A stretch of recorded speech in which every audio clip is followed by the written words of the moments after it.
Morning students. आज हम समास के पाठ में प्रश्न 4 करेंगे। कल हमने पहले 3 प्रश्नों को किया था।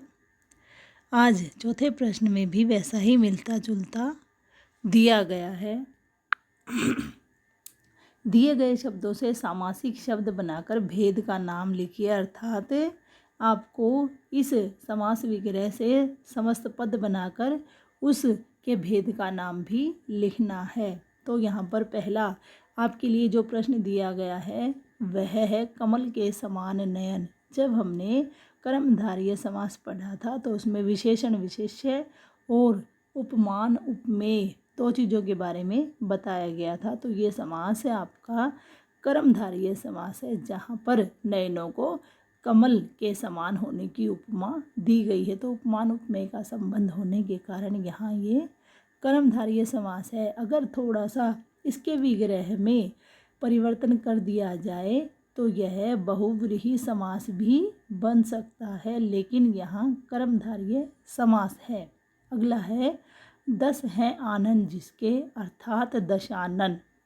ये मैंने आपको बहुव्रीहि समास की परिभाषा में भी बताया था कि जिसमें दोनों पद प्रधान न होकर तीसरा पद प्रधान होता है वहाँ बहुव्रीहि समास होता है। तो यहाँ पर आपका दशानन तीसरा पद है जो कि प्रधान है समस्त पद बनकर, तो ये बहुव्रीहि समास का उदाहरण है।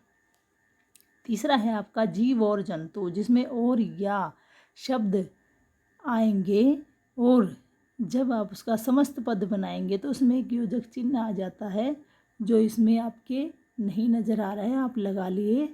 और द्वंद्व समास का उदाहरण ये बन जाता है। जीव और जंतु, माता और पिता, पाप और पुण्य के जितने भी उदाहरण आपके ऐसे थे सभी द्वंद्व समास के उदाहरण होंगे। इसमें दोनों पद प्रधान होते हैं। अगला देखिए, जितना संभव हो, यथासंभव, ये अव्ययी भाव समास का उदाहरण है क्योंकि यहाँ पर अव्यय शब्द का प्रयोग हुआ है। इसके बाद है आपका गुरु के लिए दक्षिणा। तो यहाँ पर ये तत्पुरुष समास का उदाहरण है। यदि इसके तत्पुरुष समास के सभी भेद अलग अलग नहीं बताए जाएं तो यहाँ पर ये गुरु दक्षिणा समस्त पद बनेगा और तत्पुरुष समास का उदाहरण है। लेकिन यदि तत्पुरुष समास के जो विभिन्न आपको भेद बताए गए थे, कर्ता कर्म करण, तो उसके अनुसार इसमें संप्रदान जो तत्पुरुष समास है वो होगा क्योंकि के लिए यहाँ पर आया है।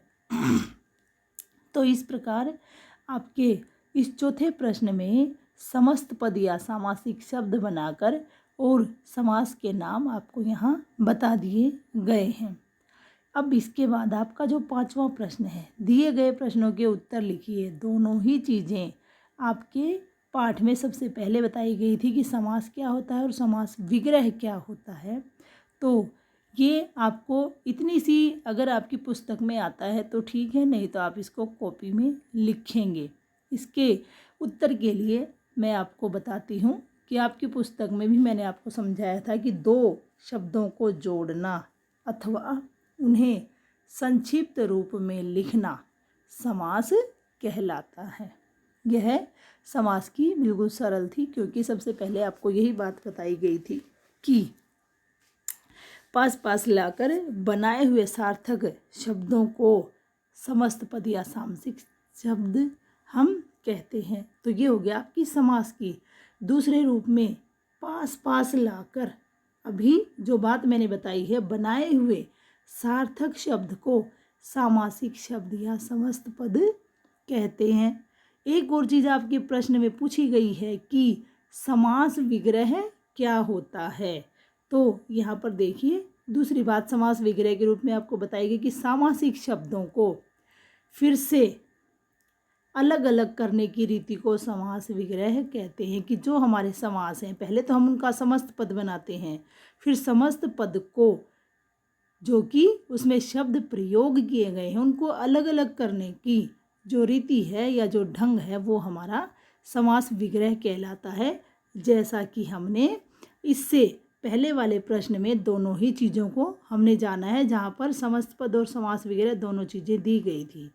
इसके बाद आपके क का प्रश्न जो था उसका उत्तर मैंने आपको बता दिया ख ग, जो कि आपकी पुस्तक में दिए हुए अगले प्रश्न हैं उनके उत्तर आपकी पुस्तक में अगर थोड़ी जगह होने पर नहीं आएंगे तो आप उसको कॉपी में लिख सकते हैं।